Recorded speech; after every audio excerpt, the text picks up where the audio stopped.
Bonjour à tous, avec l'aide de Dieu, nous allons étudier le Rambam, les lois de Tumat Sarat, de l'impureté de la lèpre, Perek Tshi, le 9e chapitre, Halacha Aleph. Akol mitamim benegaim, toute personne est susceptible de contracter l'impureté s'il a la plaie de la lèpre, donc ces taches blanches ou ce natek que nous avons appris dans les chapitres précédents. Afilu katan ben yomo, même si c'est un nouveau-né qui vient de naître aujourd'hui, il est impur. S'il va avoir une tache, une lèpre, donc ce nega, cette plaie, ve'avadim, de même les serviteurs, ici il s'agit des serviteurs cananéens, donc un serviteur non juif qui a été circoncis et qui a été trempé pour devenir un serviteur, qu'il a tous les commandements que la femme doit faire. S'il a une nega, s'il a la lèpre, il va devenir impur. Avalogoim, mais la lèpre, ces taches-là ne rendent pas impurs les non-juifs qui n'ont pas du tout la notion de pureté et d'impureté du contexte de la Torah. Veloger toshav, ni un converti résident, c'est-à-dire un non-juif qui a pris sur lui de faire les 7 lois noachid. Encore un point, le Ram nous dit, tous les kohanim sont valables, ils ont la possibilité donc d'examiner les plaies, madame roé, et toutes les plaies donc de lèpre, un homme peut voir, même si c'est des proches de famille, bien qu'on aurait pu penser des fois c'est des proches de famille, on peut pas, on est proche donc on peut pas avoir affaire avec ça, c'est dans le sens qu'on peut pas témoigner pour quelqu'un qui est proche de famille, donc on n'aurait pas pu aussi regarder ses plaies à lui. Eh bien non, il peut les voir et décider si c'est pur ou impur, chutz minig et atzmo, à l'exception des propres plaies que la personne elle a sur lui-même, il ne peut pas décider si c'est pur ou c'est impur, ça il doit montrer à quelqu'un d'autre qui va décider. Halacha bet. Afalpisha kol kshirim lirot negaim, bien que tout le monde est apte à examiner les plaies de la lèpre, mais à tuma ve'atara, en ce qui concerne le fait de rendre impur, le fait de purifier, tluya ba Kohen dépend des paroles, des dires que le Kohen va prononcer, va dire qu'il y a l'impureté et l'impureté. Qu'est-ce que cela veut dire? Comment cela? Kohen shene yodea lirot. Dans un cas où un Kohen qui ne sait pas regarder, quand on dit ne sait pas regarder, c'est pas qu'il peut pas voir. On va prendre dans la suite qu'un Kohen est obligé de pouvoir bien voir, il peut pas être aveugle. Donc quand on dit il peut pas regarder, c'est-à-dire qu'il ne connaît pas les lois pour savoir si cette plaie c'est pur ou impur. Eh bien, dans un tel cas, hechacham, le sage, que lui est compétent dans les lois des tâches de la lèpre, Ro'eo, lui, va voir la tâche, le sage. Ve'omerlo, et le sage dit au Kohen, emortame, dit que cette plaie-là est impure. Va Kohen omertame. Le Kohen dit impur, et à ce moment-là, la plaie elle rend impure. Ou bien le Kohen va le Chacham, le sage va dire au Kohen, emortor, dit que c'est pur, va Kohen omertor, mais ça passe par le Kohen qui va dire Taor, et à ce moment-là, donc la personne, elle sera pure. Dans un cas où il faut enfermer cette plaie-là pendant 7 jours, eh bien, le sage, donc lui, il connaît les lois de la lèpre, il va dire au Kohen, hasgiro, donc, enferme-le, vos masgiro, et en effet, le Kohen va l'enfermer, donc, verbalement, il va dire, donc, il est enfermé pour 7 jours. Shennemar, d'où on apprend ça, que ça doit passer par le Kohen, parce qu'il est dit, ve'al pi-em, et sur leur bouche, littéralement, c'est-à-dire basé sur les dires du Kohen, ça sera tranché toute querelle et toute tache de lèpre. Donc là-bas, on parle de la Kohen ibn Levi, là-bas, de manière dans le verset, ça parle de la Egla Rufa, que les Lévim donc, font partie du Sanhedrin aussi, ils font partie de ceux qui enseignent, donc ceux qui disent les lois, donc ils peuvent régler des litiges, les Kohanim, les Lévim. Bon, ce qui nous concerne ici, en tous les cas, c'est le Nega, donc ces plaies-là de la lèpre qui sont tranchées par le Kohen. Même si le Kohen était mineur ou aliéné, le sage lui dit comme ci, dit comme ça, taor, tamé,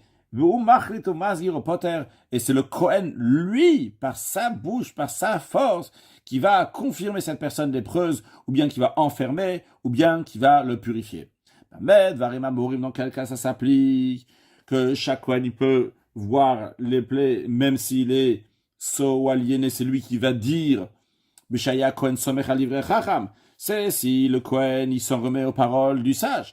Valimaya a Kohen Roev Somech al Atzmo. Mais si un Kohen donc il voyait et il se base sur ce que lui-même il décide Lui il décide, sur le lirot negam, il n'a pas le droit de voir aucune ces taches de plaie. C'est-à-dire qu'il n'a pas le droit de les voir et de décider à Chiyurenu Rabo, jusqu'à que son maître va l'instruire, va lui enseigner, veiller baki b'chol anegaim bishmotem, il va être compétent dans tous les aspects, dans toutes les couleurs de ces plaies, dans leur nom, comment ils s'appellent, et ça c'est telle couleur de blanc, l'autre couleur de blanc, c'est un peu rougeâtre, etc. Beniga Adam Kulam, que ce soit dans tous les taches de lèvres qu'il y a sur l'être humain, sur l'homme, ou bien Beniga Begadim, ou bien les taches qu'il y a sur les vêtements qu'on apprendra dans chapitres 12 et 13, ou bien que ce soit Beniga Batim dans les taches de lèpre qu'il y a sur les maisons qu'on apprendra dans chapitres 14 et 16, Bezrat Hashem. Donc ce que le Ram nous dit ici dans le Bamed Varim Amorim, c'est que même quand le Kohen de lui-même il va venir voir, pas seulement qu'il va, quand il écoute le Chacham,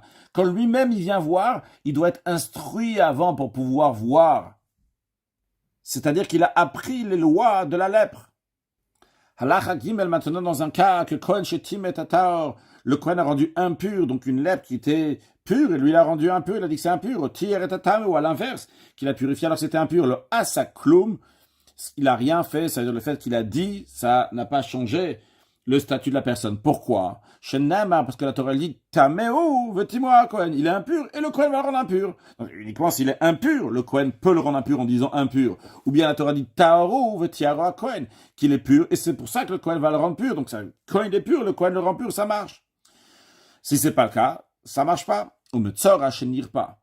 Un lépreux qui a guéri, qui n'est plus lépreux, ben mitoresga, que ce soit suite au fait qu'il a été enfermé pendant 7 jours, et ben mitoresga, ou bien que ce soit qu'il a été confirmé en tant que metzora afilu achar kamashanim, même si sont passées plusieurs années depuis le moment où cette lèpre elle est partie, à rezeb tumato, il est toujours dans un état d'impureté, jusqu'à que le Kohen va lui dire tu es pur. Si le Kohen n'a pas dit tu es pur, eh bien il reste impur. Halacha dalet, le Kohen n'a pas le droit de rendre impur la personne impure, jusqu'à que ses yeux, c'est-à-dire, vont être posés, c'est-à-dire qu'il va regarder aussi bien la plaie et aussi bien la chair, la peau qui a autour, chez Chutzalo, qui a autour de la plaie. De même, lorsqu'il arrive donc pour le purifier, il n'a pas le droit de le purifier, comme anega oberabas, c'est-à-dire que ses yeux vont être à l'endroit où il y a la plaie, et il va regarder aussi la peau, la chair qui est autour chez Chutzalo. Le Kohen qu'il a vu au début la première fois, c'est ce même Kohen qui va venir voir la personne au bout des 7 jours, au bout d'encore une fois 7 jours, c'est ce Kohen-là qui va l'enfermer, s'il voit que la plaie n'a pas grandi, donc il n'y a pas eu de pisayon, il n'y a pas eu une expansion, ou bien il n'y a pas eu de poils blancs, il n'y a pas eu de la chair saine à l'intérieur. De même pour le netek, donc tous les lois qui s'appliquent pour le netek, s'il voit que ça n'a pas changé, eh bien il va l'enfermer encore une semaine au machrito, ou bien s'il y a eu un signe d'impureté dans sa tache blanche, ou bien dans son netek, il va lui dire qu'il est impur, au potro, ou bien qu'il va lui dire qu'il est pur si ça a diminué, comme les lois dont on a appris avant. Donc, dans le cas, c'est le même Kohen qui vient au début et qui vient à la fin.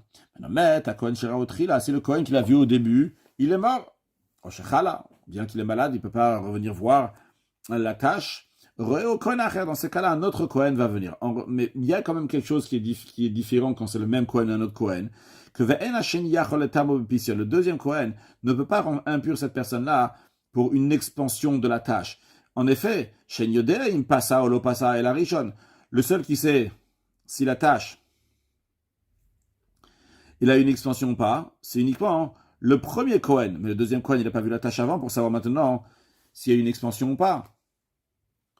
Vneman Kohen Lomar, on fait confiance au Kohen de dire Negazé pas ça, quand le Kohen il dit que cette plaie-là, il a une expansion, donc la personne elle est impure, ou bien qu'il va dire Negazé lo pas ça, ou bien que cette tâche-là n'a pas eu d'expansion, que la personne elle est pure, ou bien qu'elle a besoin d'être enfermée encore une semaine, on fait confiance au Kohen. Même si le Kohen il dit que ce poil blanc était là avant la tache blanche, donc la personne n'est pas impure, au Baer, bien qu'il va dire que cette tache blanche était avant le poil blanc il est venu impur et la personne elle est impure, on fait confiance au Kohen. Alachahe, Halal, un Kohen qui est profane, c'est-à-dire que par exemple si le papa, Monsieur Cohen, s'est marié avec une divorcée, ce qui est interdit pour un Cohen, et ce garçon est né, eh bien, ce garçon qui est né s'appelle un halal, donc il est un profané, pas sur les riyat negaim, il est disqualifié, il est invalide pour pouvoir voir les tâches pour les rendre purs ou impurs ou les enfermer, chez Neymar, parce que la Torah elle dit que quand il y a une tâche donc de lèpre qui va venir, on va amener la personne chez Aaron à Kohen, ou bien elle achad mi banav à Kohanim, chez un de ses enfants, les Kohanim. L'expression, donc achad mi banav à Kohanim, on apprend qu'il faut que ça soit lorsqu'ils sont beki unam, lorsqu'ils ont conservé leur statut de prêtrise. À ce moment-là, ils peuvent voir la lèpre avalba, les moumim, mais des Kohanim qui ont un défaut physique vrai, ils ne peuvent pas officier dans le temple. Mais quand même, ksheim, les riyat negaim, ils sont valables pour qu'on puisse voir donc les tâches, les plaies de la lèpre. Ils font partie donc de echad banav kohanim, des enfants de Aaron, bilvat chez les Yesuma, à condition que son défaut physique ne soit pas qu'il est aveugle. Va filou ba'achat mena, même s'il est aveugle seulement avec un seul œil. Va filou kohen sheka meor einav, même si c'est un kohen que sa vision est réduite. Lo yiret hanegaim, il ne doit pas voir les plaies, parce que la Torah dit le chol mare ene à Kohen, que la lèvre va être vue donc sous la vue des yeux du Kohen. Donc on dit le chol mare ene à Kohen, les yeux du Kohen. Donc il faut qu'il a deux yeux en bonne santé. Halach avav en roim et hanegaim el abayom. L'examen de la lèpre est regardé uniquement le jour. Ben lehasgir, ben lehachrit. Que ce soit pour qu'on le regarde pour l'enfermer 7 jours, ou bien que ce soit donc pour le confirmer ben lifto, soit pour le purifier, sharebechol inyan ou omer bayom, parce que dans tout le concept, dans tout le contexte de l'impureté de la lèpre, la Torah dit bayom, le jour, ou bien ou bayom, et le jour. Donc on apprend de là que c'est le jour et pas la nuit. Encore un point, le Ram nous dit qu'on ne regarde pas la lèpre ni le matin, c'est-à-dire dans les 3 premières heures de la journée. Donc on va dire que la journée, elle commence à 6 heures et elle finit à 18 heures. Et basé sur ça, donc on va donner les horaires dans la suite de la halacha. Donc on ne regarde pas la lèpre donc de 6 heures du matin jusqu'à 9 heures. Velo bana arbaim, ni l'après-midi, dans les 3 dernières heures, c'est-à-dire de 15 heures jusqu'à 18 heures. Encore un point, velo betoch habayit, on ne regarde pas la lèpre donc dans la maison, mais à l'extérieur. Donc on peut que ça soit à la lumière du jour, et même pas dans un jour donc qui est nuageux. Pourquoi tout ça, les fichiers Keya Niret Aza? Parce que une tache blanche qui est une couleur qui est atténuée, et qui doit être pure, parce que c'est pas une tache blanche comme la membrane d'un œuf. Pourtant, quand il fait pas assez jour, elle a l'impression qu'elle est forte, qu'elle est beaucoup plus forte, donc qu'elle soit plus forte que, par exemple, comme la pellicule d'une membrane d'œuf, alors qu'en vérité, ce n'est pas le cas. Velobat Tzaraim, on ne regarde pas non plus l'après-midi. Quand le Rambam dit si l'après-midi, c'est peut-être pas le mot à traduire l'après-midi, mais plutôt à midi. C'est-à-dire de 11h à midi et de midi à 13h. C'est-à-dire, en d'autres mots, de 11h à 13h, on ne regarde pas donc la lèpre. Pourquoi? Ici, c'est à l'inverse. Les fichiers à Azaniret Kea. Parce que une tache qui a un blanc qui est éclatant, on a l'impression qu'il y a un blanc qui est plus atténué. Donc il risque de purifier cette lèpre alors qu'en vérité elle est impure. Alors vers Matairoin, alors quelles sont les heures de la journée dans lesquelles on voit les plaies? Béchar, Revi, Tubachamishit, donc le matin à partir donc de 9h jusqu'à 10h et de 10h jusqu'à 11h, donc c'est la 4e heure quand on commence le matin. On a de 6 à 7, de 7 à 8, de 8 à 9, ça c'est les 3 premières heures. Quand on dit la 4e heure, donc c'est de 9 à 10, et la 5e heure, c'est de 10 à 11, donc de 9h du matin jusqu'à 11h du matin. Puis Uba Shmini Tubachi dans la 8e heure et la 9e heure, c'est-à-dire donc de 13h à 14h, et de 14h à 15h. Voilà un tableau qui récapitule. Donc on ne regarde pas les 3 premières heures, ni 6 et 7, ni de 10 à 12. Qu'est-ce qu'on regarde? Quand est-ce qu'on regarde? Uniquement la 4e et 5e heure, donc c'est-à-dire de 9h jusqu'à 11h, et la 8e et 9e heure, c'est-à-dire de 13h jusqu'à 15h. Et cela s'applique, ben benigé Adam, que ce soit la lèpre de l'être humain, ben benigé bgadim ou batim, ou la lèpre des vêtements et des maisons. Halach hazayin, bechol yom roim et hanegaim. Chaque jour de la semaine, le Kohen a le droit de voir donc les taches de lèpre pour les purifier ou pas, chutz mi Shabbat ve Yom Tov, à l'exception de Shabbat et jour de fête. Maintenant, Chal Yom Shvi Yod Shabbat, si le 7e jour depuis que le Kohen l'a enfermé, c'est le jour de Shabbat. Par exemple, le Kohen est venu le voir dimanche, et il l'a enfermé pour 7 jours. Donc son 7e jour, c'est Shabbat. Oh, Yom Tov, donc c'était le jour de fête. Mavir le Acharav. On va repousser à le voir donc pour après. C'est le lendemain, donc le dimanche. Il peut y avoir d'un côté que ça va être un allègement pour la personne. Et d'un autre côté, ça peut être aussi que ça va être plus strict pour lui. Comment cela? C'est possible que si le Kohen serait venu Shabbat, on n'a pas le droit de venir Shabbat, mais s'il serait venu le 7e jour, donc il est Shabbat, et le Kohen l'aurait regardé, peut-être qu'il y avait un signe d'impureté qui l'aurait rendu impur, cette personne-là, ou le Machar, et vu que le Kohen n'est pas venu parce que c'était Shabbat, il est venu finalement le dimanche le lendemain, entre-temps, les signes d'impureté sont partis. Je dis l'exemple de Shabbat, mais ça peut être aussi donc l'exemple, donc c'est la même chose aussi pour Yom Tov. Donc s'il vient le lendemain, entre-temps, peut-être les signes d'impureté sont partis, la personne va être pure, donc c'est un allègement pour lui.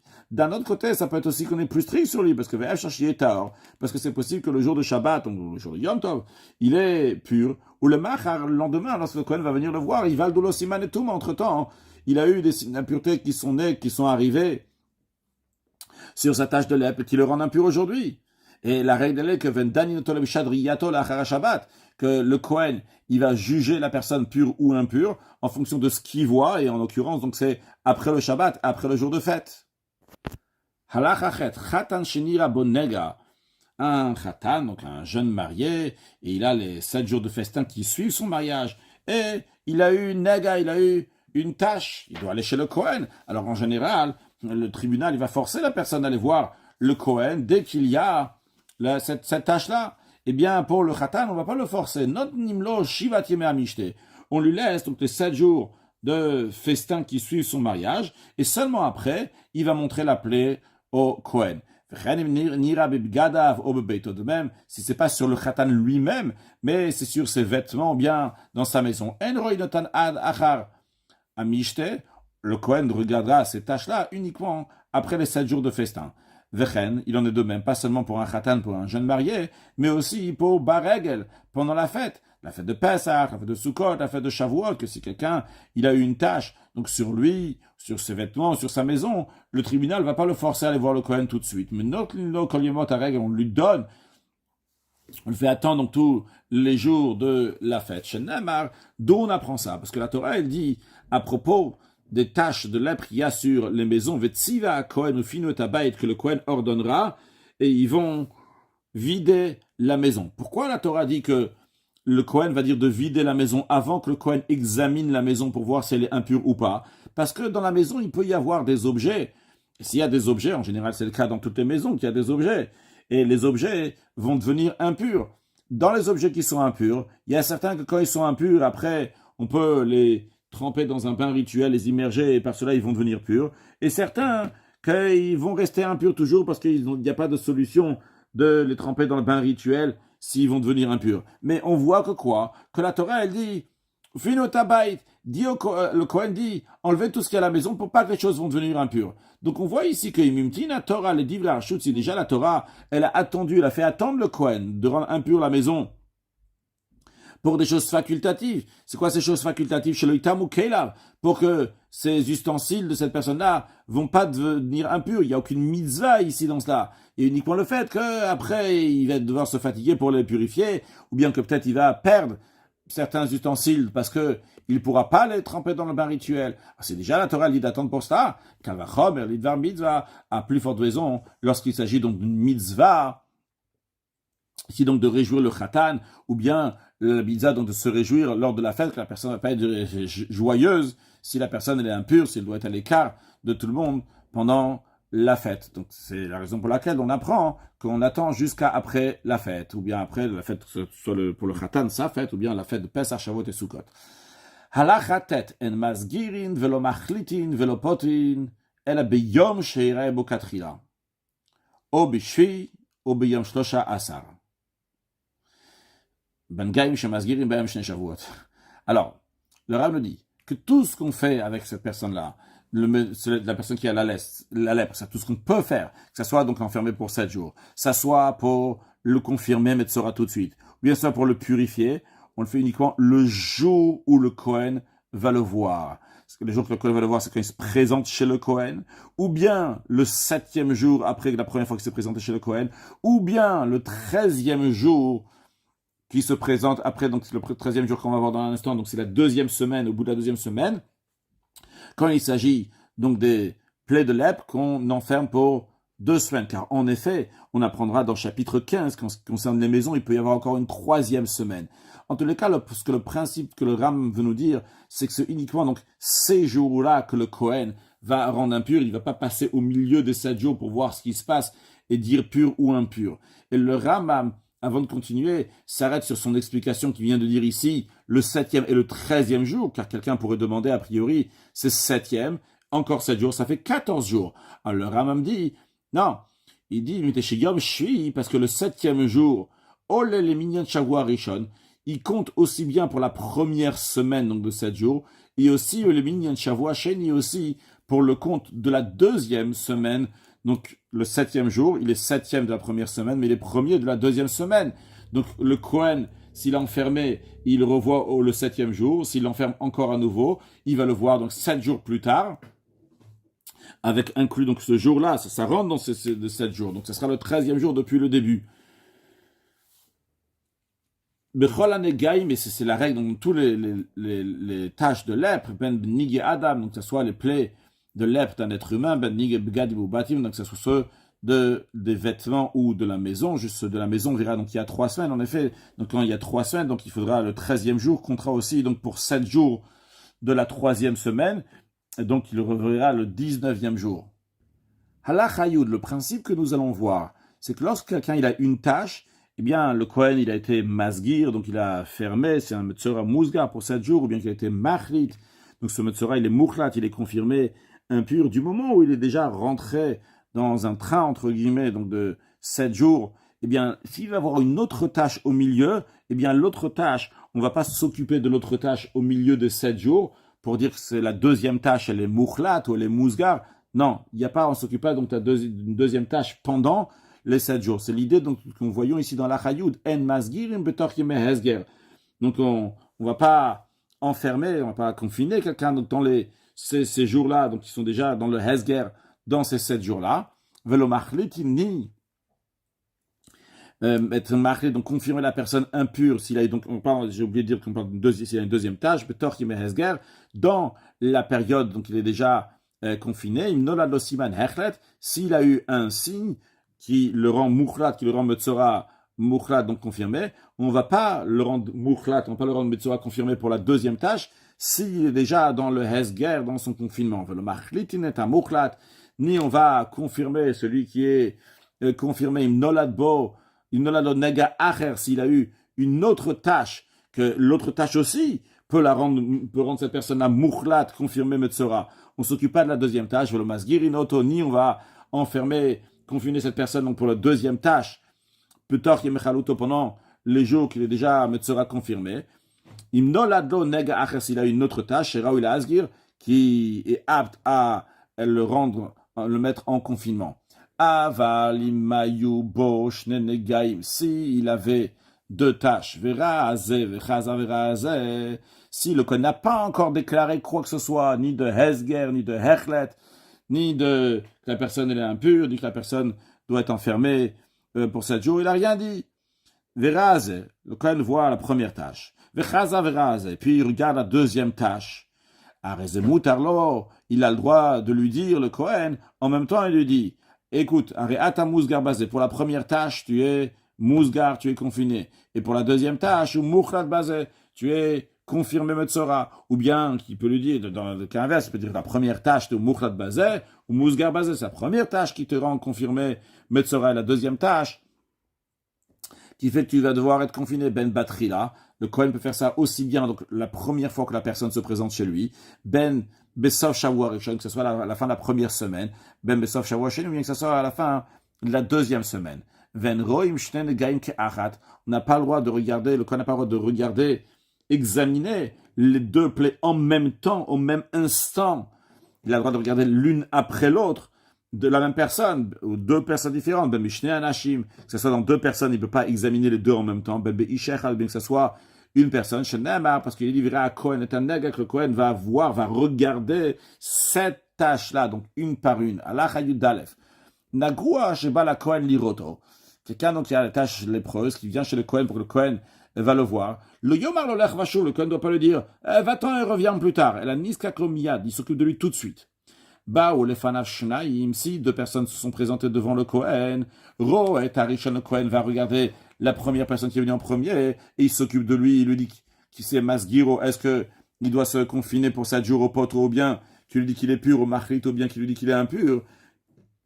Il est confirmé avec Chose et Roet Hashem et après il s'occupe du deuxième. Halacha Yudbet.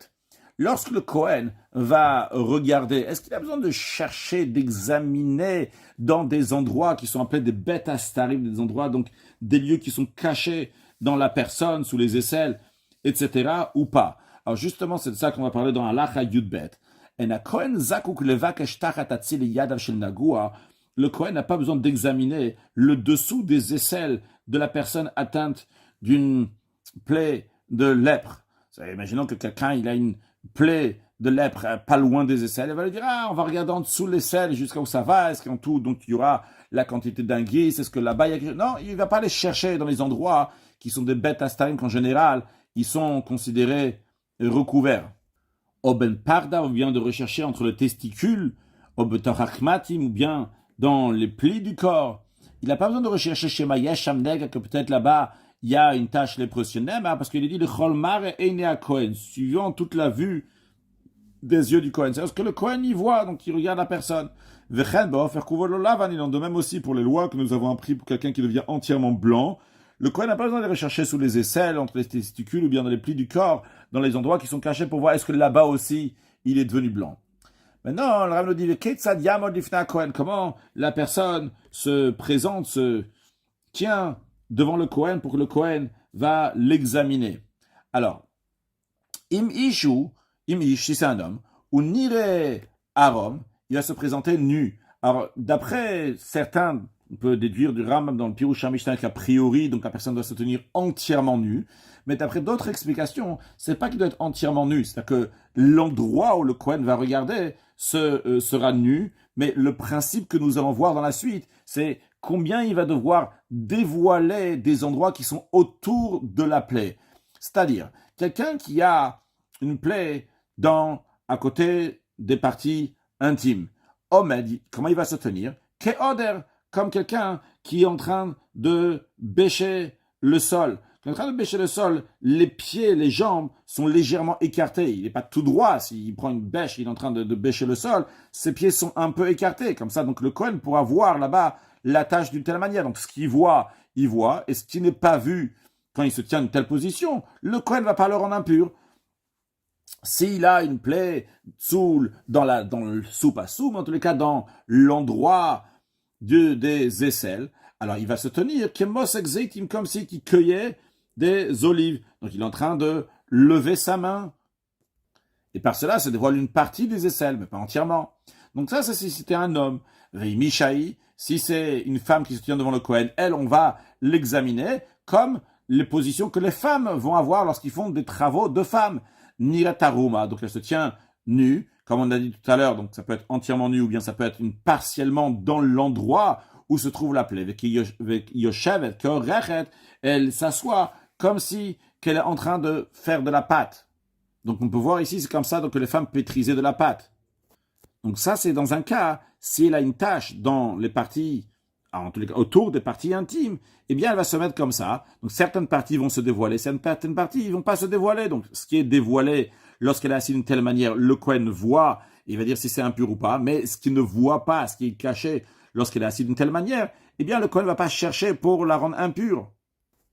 Et si elle a une tache de lèpre sous son sein, alors comment elle va se présenter chez le Kohen? Comme si elle allaitait son fils, donc elle soulève partiellement son sein.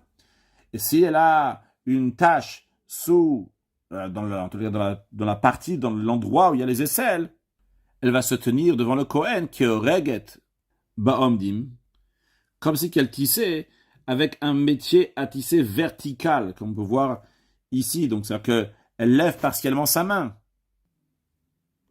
Chez Makbat et Yada Yemanit, qu'elle soulève sa main droite. Est-ce que le Kohen y voit? Il va rendre impur. Ce qu'il ne voit pas, il ne va pas chercher plus. Achigal et Betacheri, jusqu'à que se dévoile une partie donc, qui est sous les aisselles. Si on voyait la tâche lorsqu'ils sont dévêtus d'une telle manière, mais dans ce cas-là, c'est impur. Mais on dirait bien que si on ne voit pas de tâches quand ils sont dévêtus d'une telle manière, le Kohen ne va pas y prêter attention, il ne va pas le rendre impur, vu que ça sera considéré beta starim, donc un endroit qui est caché. Et le Rambam nous dit, de la même manière, la même présentation, la même tenue que la personne a adoptée donc, pour se montrer au Kohen lorsqu'il a une tâche, car de la même présentation, il va se montrer aussi le Kohen va lui couper ses cheveux, ses poils du corps. Une fois qu'il aura plus la lettre, comme on apprendra plus tard, dans chapitre 11, c'est-à-dire, donc, si on ne voit pas de poils sur toute sa chair, lorsqu'il se tient dévêtu, c'est comme s'il est en train de bêcher ou comme il est en train de cueillir des olives, ou lorsque la femme, elle va s'asseoir dans les positions que nous avons mentionnées, eh bien, si on ne voit pas de poils, c'est une tiglachat, donc, c'est un rasage donc qui est valable. Le Kohen n'a pas besoin de chercher dans d'autres endroits. C'est-à-dire que peut-être il y a des poils qui sont restés là-bas. Bien qu'il doit tout raser, mais tout ce qui est vu, comme on apprendra les lois du rasage plus tard dans Perikut Aleph Be'ezrat Hashem. Conclure avec un mot de Chassidut, un enseignement du Rabbi qu'on a déjà mentionné brièvement dans le passé. On a vu que bien que la pureté est dite par le Kohen, mais c'est le Chacham, le sage, qui dit au Kohen quoi dire. Pourquoi il y a besoin que ça passe spécialement par le Kohen? Eh bien, la réponse elle est qu'un Kohen, c'est l'amour, le chesed, la bonté. Et un Kohen fera attention de ne pas dire que la personne elle est impure. Si elle ne l'est pas, il questionnera le Chacham. Est-ce que vraiment il n'y a pas d'autre solution?